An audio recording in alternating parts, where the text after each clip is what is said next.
In this video, I'll show you how to buy Ethereum on Binance. It's going to be a full guide video, so ensure you watch through all I'm going to show you.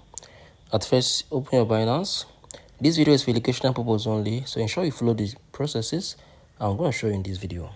At first, you need to have a cryptocurrency on your Binance. You can have Solana, you can have Ethereum, or any of them. If you love to buy Ethereum, I'm going to show you what you need to do. Click on this trade, click on this convert.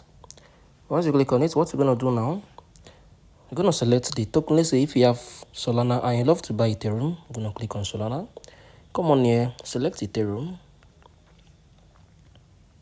So what you need to do, you need to enter the amount of ETH you want to buy, right? So enter the amount of Ethereum you want to buy. Once you are done, you're going to be able to convert your Solana or the balance you have here on the Binance to Ethereum. So you can also do that if you go to assets, click on this. So you can ask a friend to send you through Binance Pay. You can also buy with USD. You can also buy from the P2P trading. If you find this video helpful, please share your thoughts below in the comment section. Thank you for watching. I'll see you in the next video.